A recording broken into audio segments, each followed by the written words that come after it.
Let's paint some Japanese landscapes for July 2022. July is my limited colour palette art challenge that I run during the month of July. Its name stems from the name of the month, July, and hue, which is another word for colour.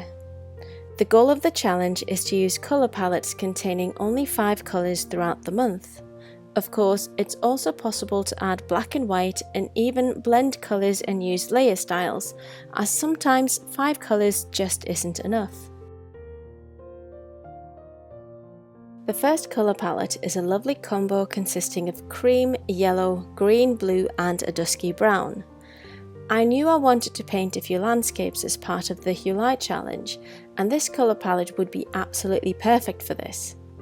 But as you can tell from these thumbnail sketches, I hadn't fully figured out exactly what I wanted to paint.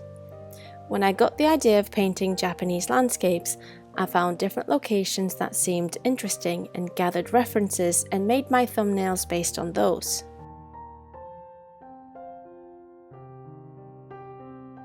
The first poster up is of Geibike Gorge, which is located in Iwata Prefecture. For those who have been following me for a while, might remember this location from October 2019, where I also focused on landscapes from Japan. While I was happy with the painting I did back then, I was curious to see how it would look if I worked digitally and had a limited colour palette.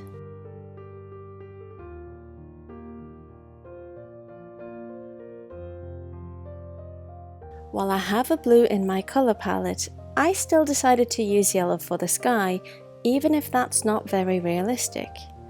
But I found that it helped set the mood and illustrate that it's a warm and bright summer's day.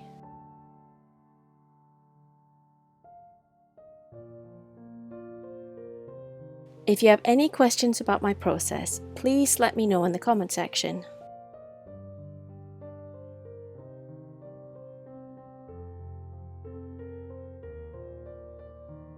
The plan for these images was to make them into posters, but I found that after completing all the destination posters that I made for July 2022, I had to go back and make amends. This was to make sure that the text placement and typography was consistent throughout the series. Sometimes, like in this image, I needed to change the placement of things to make sure that the text worked well within the composition. Of course, as with most of my posters, the finished typography was done in Photoshop, which sadly doesn't record the process.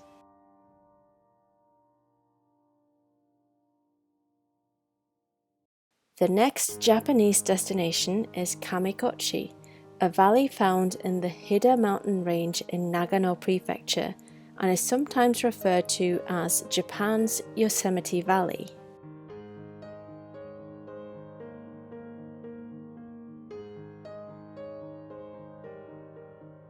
I have to admit, this is probably my least favourite image using this colour palette.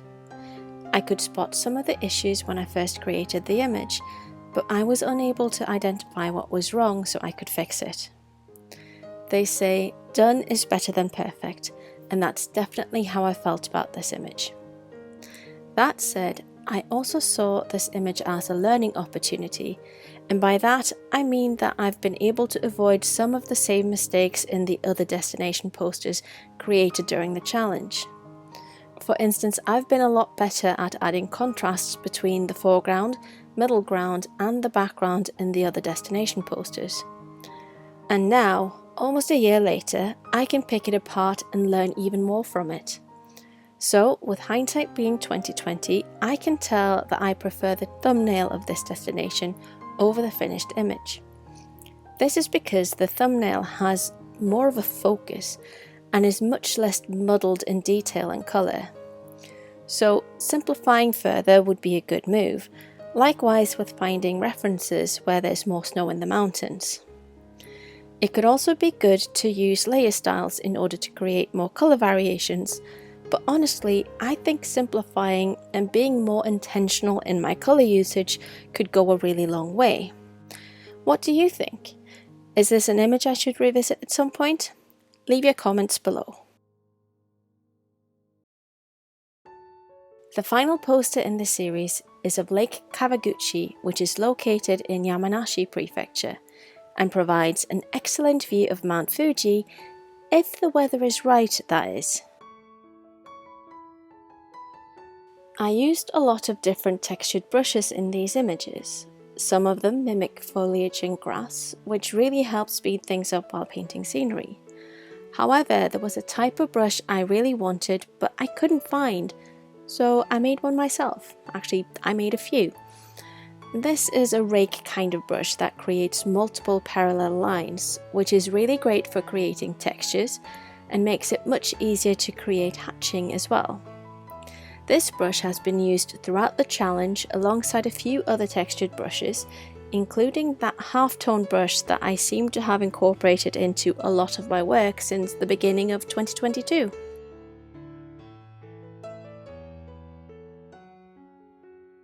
This might actually be my favourite image of the three. I'm just really pleased with how the foreground creates that little frame at the top and bottom, which really helps to put the lake, but maybe more so Mount Fuji, as the focal point of the poster.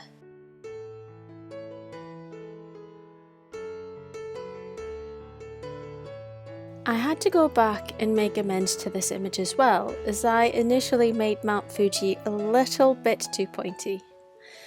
And later on, I went in and made some amends to the leaves at the top, which again was to make sure that there was enough room for the text, but also to make sure the typography would be consistent throughout the series.